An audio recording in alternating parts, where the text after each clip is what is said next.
The static and dynamic page. तो जैसा आपको हम बताए थे कि वेबसाइट के बारे में हमने बात किया था, वेब पेज के बारे में, वेबसाइट के बारे में। वेबसाइट क्या होता है? कलेक्शन ऑफ वेब पेजेस होता है, और वेब पेज क्या होता है? वो एक्चुअल कंटेंट को स्टोर करता है।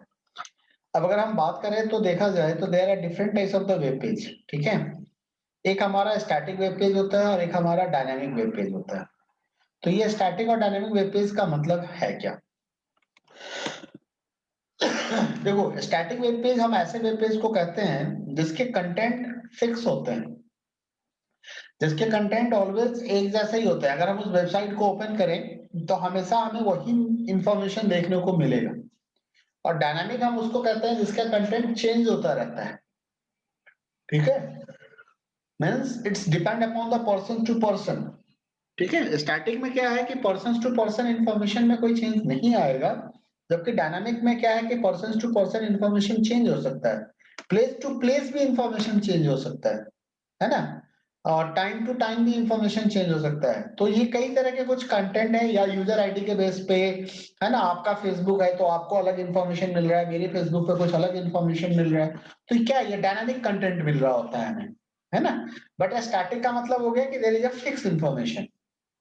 तो जब कभी भी ये स्टैटिक वेब पेज को कोई भी खोलता है, आप खोलो उस वेबसाइट को, आपने ओपन कर दिया, मान लो एनसीईआरटी की वेबसाइट को मैंने ओपन कर दिया या आपने ओपन कर दिया, तो हम में से किसी ने भी एनसीईआरटी की वेबसाइट को ओपन कर ले, या कोई भी वेबसाइट अगर हम स्टार्ट करते हैं, तो उस वेबसाइट के ऊपर जो इन्फॉर्मेशन है वो एक फिक्स इन्फॉर्मेशन होता है, और वो हर किसी को वही चीज दिखाई जाता है। कोई एडिशनल प्रोसेसिंग वहां पे नहीं हो रहा होता है, कोई इसी तरह का एडिशनल कैलकुलेशन नहीं हो रहा होता है।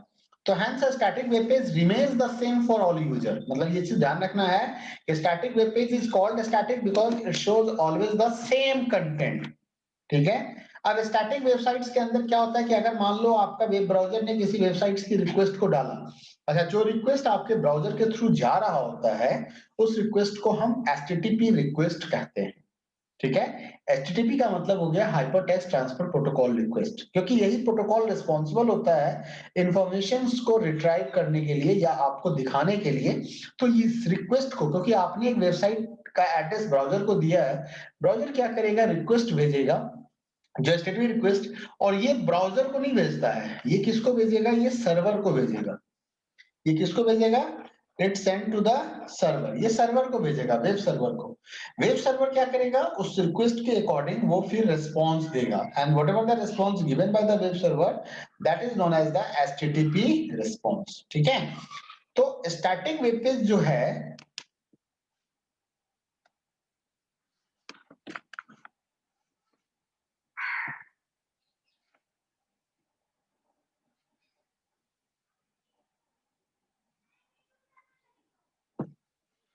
जो स्टैटिक वेब पेज है, वो स्टैटिक वेब पेज जो इंफॉर्मेशन, मतलब स्टैटिक वेब पेज जो कंटेंट अवेलेबल होता है या उसके ऊपर जो कंटेंट दिखाया जा रहा होता है, actually these all things are written in HTML file. वो एचटीएमएल फाइल के थ्रू रिटन होता है, जावा स्क्रिप्ट के थ्रू होता है, और सीएसएस के थ्रू होता है। मतलब हम इस तीन तरह के टेक्नोलॉजी को वहां पे हम यूज करते हैं, और उसका जो एक्सटेंशन होता है वो डॉट एचटीएम और डॉट एचटीएमएल होता है। जो एक्सटेंशन है वो या तो डॉट एचटीएम होगा या डॉट एचटीएमएल होगा, ठीक है। उसी जगह पे अगर आप डायनेमिक वेबसाइट्स की बात करो, अगर आप डायनेमिक वेबसाइट को चेक करोगे, तो डायनेमिक वेबसाइट्स के अंदर क्या है कि जो इंफॉर्मेशन होता है वो चेंज हो रहा होता है, वो पर्सन टू पर्सन हमारा इंफॉर्मेशन चेंज होता है, ठीक है। अलग पर्सन के लिए अलग इंफॉर्मेशन हमारे पास अवेलेबल होते हैं। A dynamic web page is one which content of the web page can be different, ठीक है। जो डायनामिक वेब पेज है वहां पे कंटेंट जो है वो डिफरेंट है, किसके लिए? डिफरेंट यूजर्स के लिए, different for different users. Difference in the content may be because of, अब क्यों डिफरेंसेज है कंटेंट में, क्यों डिफरेंसेज आया? तो ये जो डिफरेंसेज आता है वो यूजर के चॉइस के ऊपर हो सकता है, वो आपके रिक्वेस्ट के ऊपर हो सकता है, वो आपके टाइम जोन के बेसिस पे हो सकता है, ठीक है। या जो आप क्रेडेंशियल प्रोवाइड करते हो, क्योंकि डायनामिक वेब पेज है ना, कई बार आपसे कुछ इंफॉर्मेशन रिट्राइव करता है, वो लेता है। तो जो भी आपने क्रेडेंशियल प्रोवाइड किया है, जो भी इंफॉर्मेशन आपने प्रोवाइड किया है, उसके अकॉर्डिंग वो आपको अलग अलग कंटेंट सर्वाइव मतलब अवेलेबल कराता है। ठीक है। डायनामिक वेब पेज के केस में क्या होता है कि वेब ब्राउजर जब कोई रिक्वेस्ट देता है वेब सर्वर को, तो वेब सर्वर उस रिक्वेस्ट को प्रोसेस करता है। ऐसा नहीं कि सिंपली इंफॉर्मेशन को भेज देता है, वो उसको प्रोसेस करता है।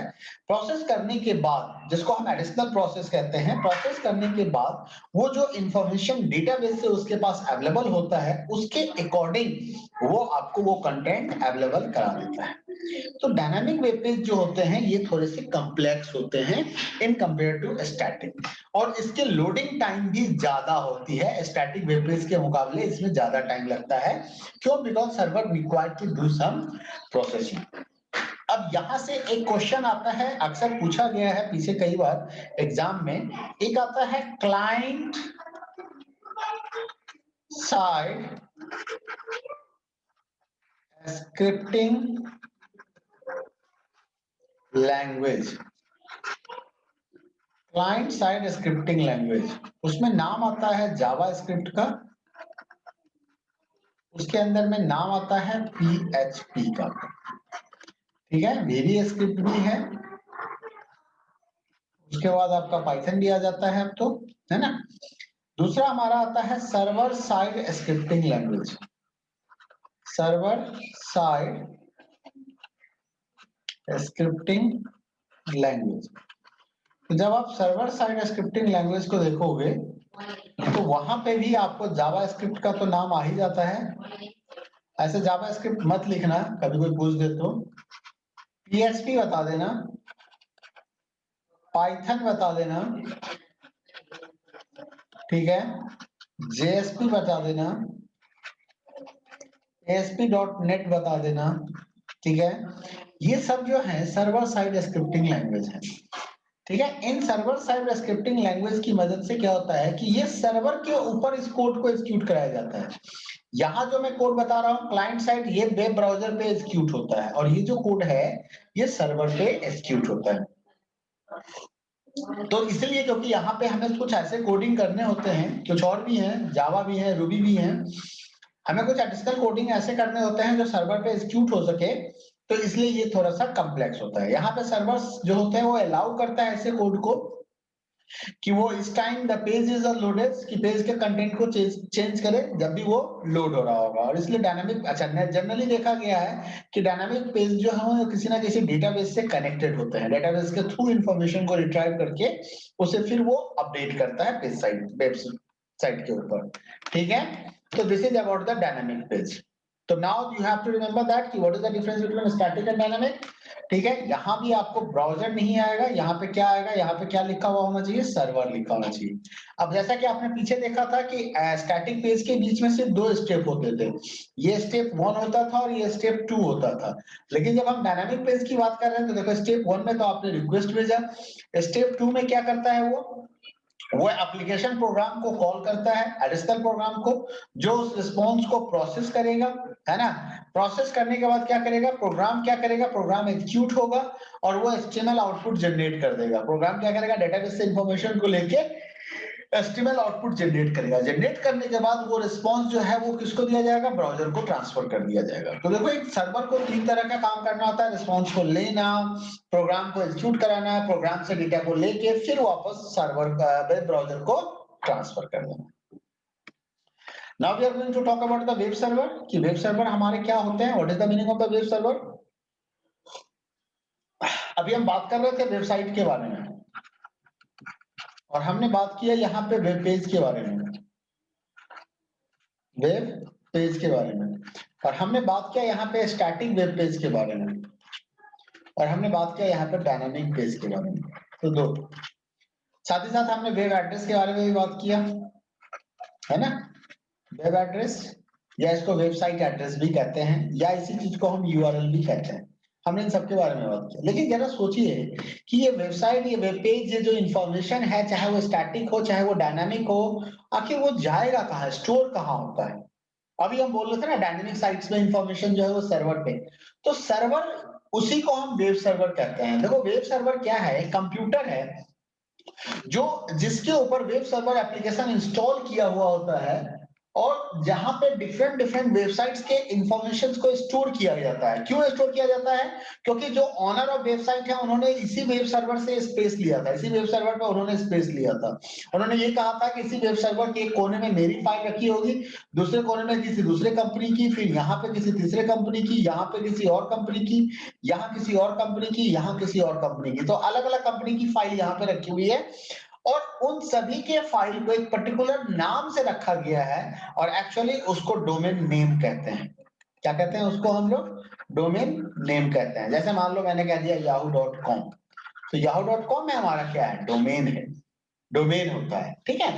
तो आखिर ये इंफॉर्मेशन रखा कहाँ गया है? तो ये इंफॉर्मेशन रखा गया एक स्पेशल कंप्यूटर के ऊपर जिसको कि हम वेब सर्वर कहते हैं। तो वेब सर्वर का काम होता है इंफॉर्मेशन को स्टोर करना और डिलीवर करना कंटेंट को। जब भी वेब ब्राउज़र कोई रिक्वेस्ट देता है, कहता है कि एक वेब सर्वर सॉफ्टवेयर के रूप में भी हो सकता है और हार्डवेयर के रूप में भी हो सकता है, दोनों का कॉम्बिनेशन भी हो सकता है। जब हम वेब सर्वर को कंप्यूटर हार्डवेयर के तौर पे देखते हैं, तो वेब है ना, एज अ कंप्यूटर हार्डवेयर ये क्या करता है? ये वेब सर्वर सॉफ्टवेयर को स्टोर करता है, वेबसाइट के कंटेंट्स को स्टोर करता है और जब कभी भी सर्वर को रिक्वायरमेंट होती है इंटरनेट से कनेक्ट होकर वो कंटेंट को अवेलेबल कराता है। लेकिन जब इसको एज अ सॉफ्टवेयर आप देखोगे, वेब सर्वर को एज अ सॉफ्टवेयर देखोगे, तो ये किसी खास प्रोग्राम को समझता है, किसी खास प्रोग्राम को एग्जीक्यूट कराता है, जो यूआरएल एड्रेस आपके पास आता है ब्राउज़र के थ्रू, उस यूआरएल को प्रोसेस करता है, प्रोसेस करके फिर एचटीएमएल कोड जनरेट करता है और जनरेट करने के बाद वापस भेज देता है। अच्छा, एक चीज ध्यान रखना है, server is assigned a unique domain name. हर एक सर्वर के पास एक यूनिक डोमेन नेम होता है जिसके कारण हम उससे कहीं से भी इंटरनेट की मदद से हम एक्सेस कर पाते हैं। अगर आपको अपने पर्सनल कंप्यूटर पे वेब सर्वर का कंसेप्ट चेक करना है तो उसके लिए आपको web server operating system install करना होगा, तब आप उसको चेक कर सकते हो।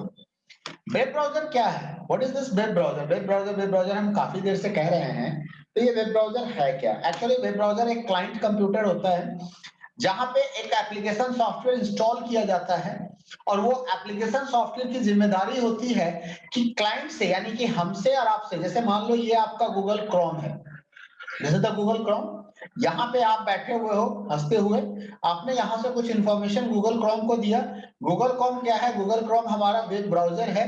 गूगल क्रोम क्या करेगा? Through internet service provider, internet service provider की मदद से वो क्या करेगा? वेब सर्वर को रिक्वेस्ट को ट्रांसफर कर देगा। वेब सर्वर क्या करेगा? थ्रू इंटरनेट सर्विस प्रोवाइडर उसका रिस्पॉन्स गूगल की मदद से आपको अवेलेबल करा देगा।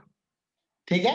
तो वेब ब्राउजर क्या है? एक क्लाइंट कंप्यूटर पे अवेलेबल एप्लीकेशन सॉफ्टवेयर है जो रिस्पॉन्सिबल होता है रिक्वेस्ट को लेके जाना। और किस तरह का रिक्वेस्ट लेके जाएगा? एचटीटीपी रिक्वेस्ट को लेके जाता है और सर्वर को ट्रांसफर करता है और सर्वर उसको प्रोसेस करता है। कई बार आप किसी वेबसाइट का नाम लिखते हैं और वो वेबसाइट का यूआरएल गलत दे देते हैं, तो आपको एक एरर मिल जाता है, पेज नॉट फाउंड। इसका मतलब उस एरर को एरर 404 कहा जाता है। ठीक है। नेक्स्ट हम बात करते हैं होस्टिंग अ वेबसाइट। अब वेबसाइट को होस्ट कैसे करेंगे? देखो मैंने अभी आपको कई चीज बता दिया। मैंने बता दिया वेबसाइट के लिए सबसे पहले हमारा डोमेन नेम रजिस्ट्रेशन का प्रोसेस होता है। सबसे पहला काम होता है कि हमें अपने डोमेन नेम को रजिस्टर्ड करना होता है। हमें एक यूआरएल परचेज करना होता है, मतलब एक डोमेन सर्च करना पड़ता है। जैसे मान लीजिए मैंने अंजीव सिंह एकेडमी नाम का अंजीव सिंह academy.com सर्च करके रखा हुआ है। फिर हम क्या करते हैं? इस डोमेन को स्टोर करने के लिए हमें एक सर्वर पे स्पेस की रिक्वायरमेंट होती है। तो सर्वर पे जब हम स्पेस की रिक्वायरमेंट करते हैं तो उसको क्या बोलते हैं? होस्टिंग कहा जाता है। क्या कहा जाता है? होस्टिंग। तो web hosting is a service that allows us to put a website और a web page into the internet and make it a part of the world wide web. मतलब इसके थ्रू आप अपने किसी वेबसाइट को या web page को internet पे स्टोर कर सकते हो। इंटरनेट कहने का अर्थ है कि आप सर्वर कंप्यूटर पे स्टोर करते हो और थ्रू इंटरनेट वो अब सभी के लिए एक्सेसिबल हो जाता है, अवेलेबल हो जाता है। एक बार आपने अगर वेबसाइट क्रिएट कर दिया हार्डवेयर सर्वर की मदद से, तो आपको उसे सिर्फ नेट से कनेक्ट करने की जरूरत है। जैसे ही आपने सर्वर को नेट से कनेक्ट करोगे कि दुनिया का कोई भी व्यक्ति उस साइट को एक्सेस कर सकता है। आपको किसी भी चीज की अदर रिसोर्सेज की अगर जरूरत होती है तो these all things are available on the rent. तो नॉर्मली जब आप वेब होस्टिंग करते हैं तो आपको एक सर्टेन प्राइस पे करना होता है, आपको कुछ ना कुछ एक अमाउंट पे करना होता है according on the basis of the plan of this. कई तरह के वेब सर्वर डोमेन होस्टिंग का काम करने वाले कंपनी है, जैसे GoDaddy को आप देख लो, ठीक है। तो ये सारी चीज आपके लिए अवेलेबल होता है वहां पे सर्वर के थ्रू। अच्छा, जो स्टोरेज होता है वो दो तरह के होते हैं, या तो वो क्लाउड स्टोरेज के फॉर्म में आपको अवेलेबल कराते हैं, या वो स्टोरेज फिजिकल स्टोरेज जो है लोकली आपको प्रोवाइड करा देते हैं। This is done by uploading. अब क्या होता है कि उन सिस्टम के ऊपर आपको जाके अपने इंफॉर्मेशन को अपलोड करना होता है।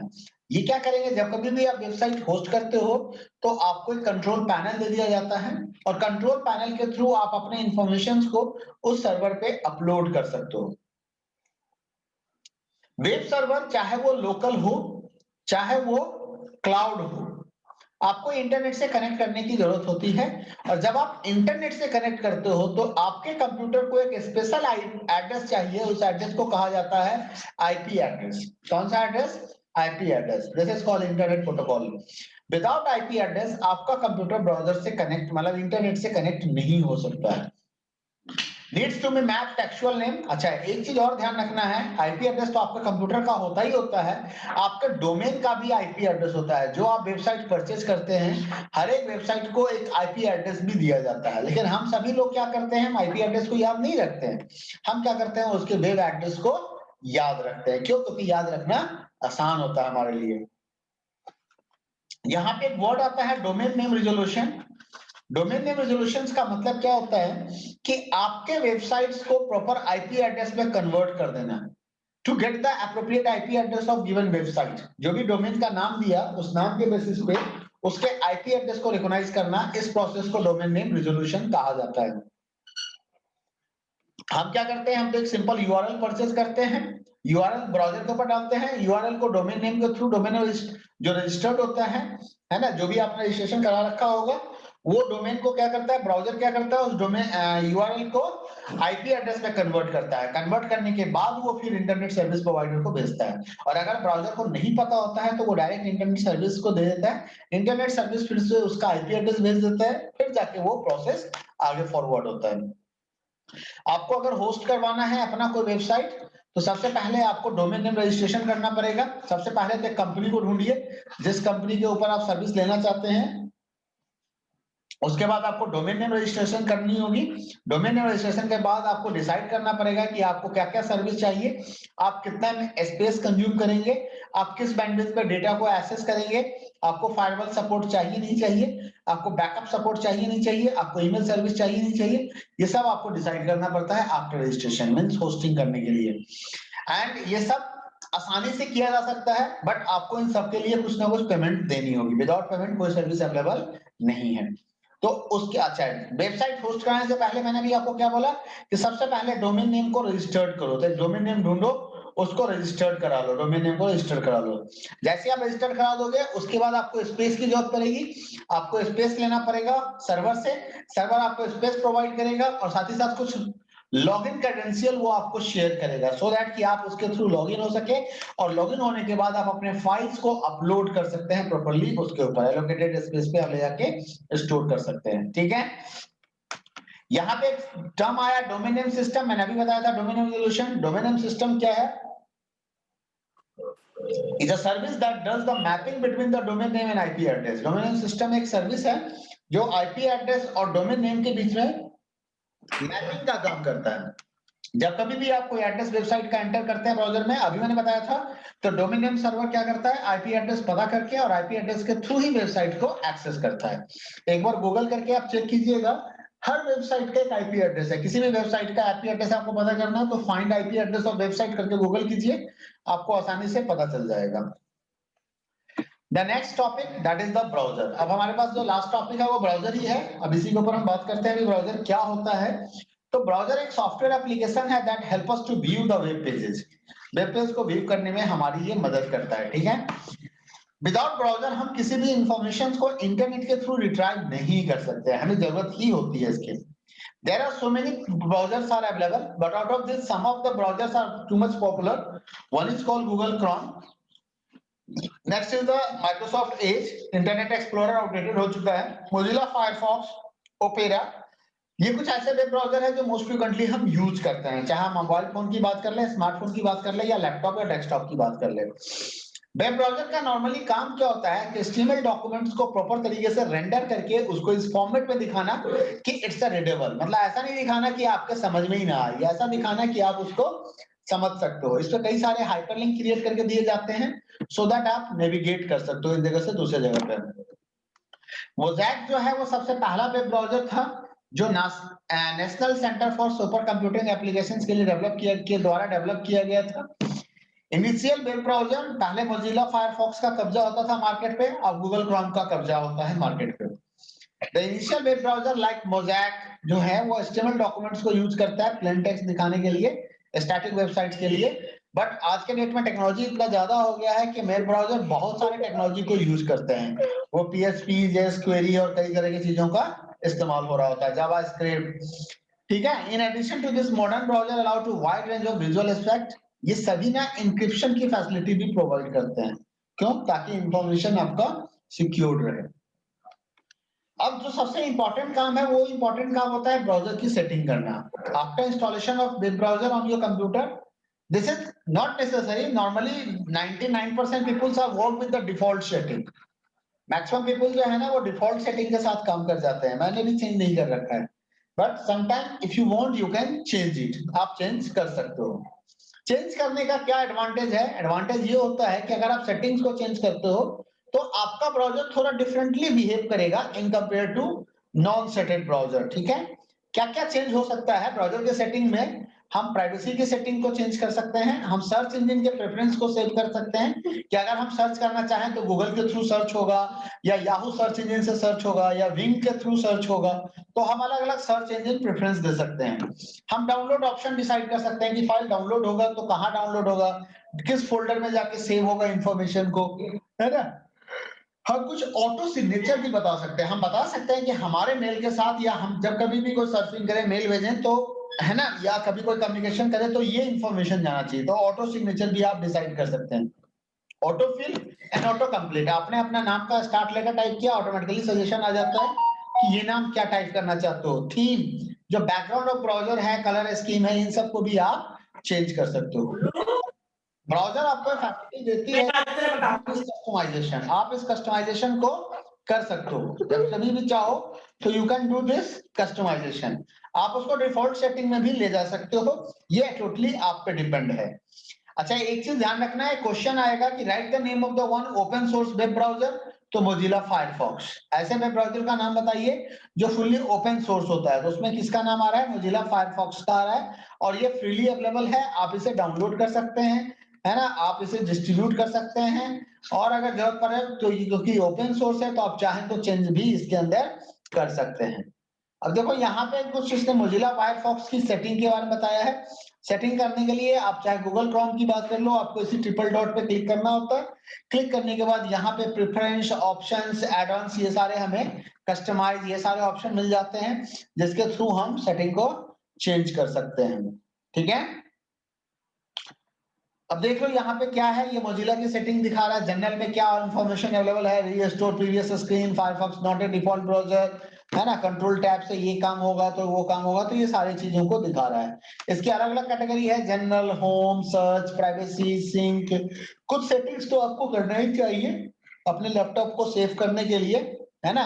अब देखो इसके जनरल पैनल में क्या क्या इंफॉर्मेशन मिलेगा जब आप प्राइवेसी सेटिंग की बात कर रहे हो तो यहाँ पे setting the default browser, language appearance, downloading files, update setting भी आप कर सकते हो, नेटवर्क सेटिंग भी कर सकते हो, है ना। कुछ ऐसे ऑप्शंस अवेलेबल होते हैं होम पैनल में, जैसे home page of browser, browser window, tab. Search panel में आपके पास ये इंफॉर्मेशन होता है कि आप बता सकते हो कि how to you want to search, और सर्च सेटिंग की एडिटिंग कर सकते हो। प्राइवेसी और सिक्योरिटी पैनल के अंदर जाके आप प्राइवेसी और सिक्योरिटी को हैंडल कर सकते हो, है ना।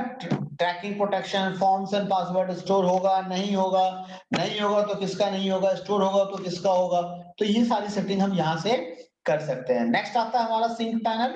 This panel contains the option to set up the manage the Firefox account needed to be access all service, मतलब आप सिंक्रोनाइज भी कर सकते हो। इससे क्या होगा कि आपके, मान लो आपने लैपटॉप पे मोजिला यूज किया, आपने मोबाइल पे यूज किया, तो जो चीज आपने मोबाइल पे यूज किया आपको लैपटॉप पे भी दिख जाएगा, आपको यहाँ भी पता चल जाएगा। तो that is the advantage of using sync panel. Desired setting करके आप उसको ब्राउजर को क्लोज कर सकते हो, और ब्राउजर में हमेशा एक ऑप्शन होता है रीसेट। आप चाहो तो उसे रीसेट कर सकते हो अपने पुराने सेटिंग के साथ, अगर आप चाहो तो। Next, this is a very important question, what is the difference between add-ons and plugins? Add-ons and plugins ये दो ऐसे टूल्स होते हैं those we are using with the browser to extend and modify the functionalities of the browser। Browser की functionalities को modify करने के लिए या उसको एक्सटेंड करने के लिए हम एड-ऑन्स और प्लगइन्स का इस्तेमाल करते हैं।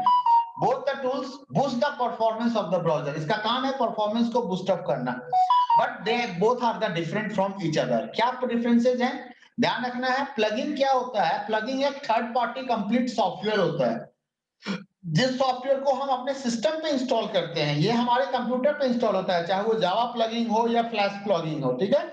नॉर्मली इसका यूज होता है वीडियो को प्ले करने के लिए, ये हमारे कंप्यूटर पे इंस्टॉल होता है, यहाँ ब्राउजर इसको यूज करता है। ब्राउजर क्या करेगा? उसे यूज करेगा, उस प्लगइन को, उस सॉफ्टवेयर को, ठीक है।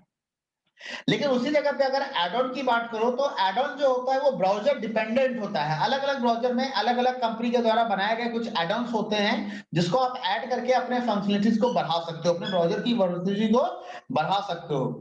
एड ऑन जो है वो ब्राउजर के साथ इंस्टॉल होता है, ब्राउजर के ऊपर इंस्टॉल होता है। Sometime it is known as the extension, हम उसको एक्सटेंशन भी कहते हैं, ठीक है। अगर आपने ब्राउजर को डिलीट कर दिया तो वो एड-ऑन्स भी आपके डिलीट हो जाएंगे। एड-ऑन्स को कभी भी हम इनेबल और डिसेबल कर सकते हैं, सर्च करना। कोई भी एड-ऑन्स अगर आपने ऐड कर दिया है तो आप उसे रिमूव भी कर सकते हो अपने ब्राउजर के ऊपर से। And the last topic of today that is called cookies, कि कुकीज क्या होता है, हम कुकीज के बारे में बात करेंगे। तो cookies is a text file. Cookies क्या है? ये टेक्स्ट फाइल होता है containing the string of information transferred by the website to the browser। जब कभी भी आप किसी वेबसाइट को एक्सेस करते हो तो एक वेबसाइट क्या करता है कि आपसे रिलेटेड कुछ इंफॉर्मेशन आपके कंप्यूटर पे स्टोर कर लेता है एक टेक्स्ट फाइल के रूप में, और इसको क्या कहते हैं? कुकीज कहते हैं। क्यों स्टोर करता है? वो आपकी सिक्योरिटी को नहीं देख रहा होता है, वो ये देख रहा होता है कि आपने मेरे वेबसाइट को जब एक्सेस किया था तो पासवर्ड क्या डाला था, यूजर आईडी क्या डाला था, आप कौन से पेज को व्यू कर रहे थे, लास्ट टाइम आपने किस पेज को व्यू किया, आपने किस पेज पे कितना टाइम कंज्यूम किया, समथिंग लाइक दिस इंफॉर्मेशन वो आपको स्टोर कर लेता है। फर्स्ट टाइम कुकीज को लॉन्च करने वाला 1994 में कौन था? Netscape navigator. नेटस्केप नेविगेटर ने सबसे पहले कुकी का इस्तेमाल किया था, ये डिटरमाइन करने के लिए, ये देखने के लिए कि उसके वेबसाइट पे आने वाला व्यक्ति या जो उसकी वेबसाइट को एक्सेस कर रहा है, क्या वो फर्स्ट टाइम आ रहा है या वो कंटिन्यूअसली हमारे वेबसाइट को एक्सेस कर रहा होता है। The information is retransmitted to server, और जो भी कुकीज के थ्रू इंफॉर्मेशन स्टोर होता है, एक चीज और ध्यान रखना है, कुकीज के थ्रू जो इंफॉर्मेशन स्टोर होगा वो आपके कंप्यूटर पे होता है, तो you are able to delete, आप उसको डिलीट कर सकते हो। नॉर्मली इस इंफॉर्मेशन को जब आप वेबसाइट को दोबारा ओपन करते हो तो वो इंफॉर्मेशन वेबसाइट को ट्रांसफर कर दिया जाता है, ट्रांसफर को भेजा जाता है उस इंफॉर्मेशन को, ठीक है, सर्वर को। और सर्वर क्या करता है? उसको रिकॉग्नाइज करके, आइडेंटिफाई करके कस्टमाइज फॉर्म में आपको वेबसाइट अवेलेबल कराता है। ये एक एडवांटेज होता है कुकीज को यूज करने का, कि कुकीज होने से ये फायदा हो जाता है कि सर्वर को पता चल जाता है कि आपका क्या चॉइस है और क्या प्रेफरेंस है, तो उसके हिसाब से वो आपको इंफॉर्मेशन दिखाता है। Most of the time you can see that कि आपके कंप्यूटर पे वही ऐड आ रही होती है जो 2 दिन पहले आपने अमेजन पे सर्च किया था, जो 2 दिन पहले आपने फ्लिपकार्ट पे सर्च किया था। आप फेसबुक खोलो, देखो वही ऐड उस पे आ रही होती है। ऐसा क्यों हो रहा होता है? क्योंकि फ्लिपकार्ट और अमेजन ने क्या किया, आपके कंप्यूटर पे कुकीज स्टोर करके रख दिया है ना, और आप उसको डिलीट कर दोगे फिर नेक्स्ट टाइम वो स्टोर कर लेगा। ध्यान रखना है, कुकीज नॉर्मली हार्मलेस होते हैं, इससे कोई नुकसान हमें नहीं होता है, ये हमारे हार्ड डिस्क को एक्सेस नहीं कर सकता है। नॉर्मली इसके थ्रू कोई वायरस या मालवेयर नहीं भेजे जाते हैं, बट कई बार अब वेबसाइट, कुछ ट्रिकी वेबसाइट्स ऐसे हैं जो कुकीज ही यूज करते हैं एज अ वायरस, वो कुकीज के फॉर्म में भी वायरस भेज सकते हैं आपके कंप्यूटर पे। इसलिए disable cookies by changing the privacy and security settings के थ्रू आप कुकीज को डिसेबल करके रख दो तो ज्यादा अच्छा होगा। इससे कोई भी वेबसाइट आपके कंप्यूटर पे कुकीज नहीं बना सकता, स्टोर नहीं कर सकता है। Okay, so this is about this chapter. Now chapter get over. Now there is a summary points is given in this chapter. You can just overview with this, go with the summary, go with the exercise, because this book is given by the NCERT. So I'll tell you the exercise is given in this book is most important for you. So don't forget to go with the exercise of this. Try to solve each and every question, and please share the solution with me. This is the homework for you all. You just try to solve each and every question and share the solution with me. Okay. By Monday, I want their solution. Everyone just listen me. Okay. Now I'm Sir, going to end the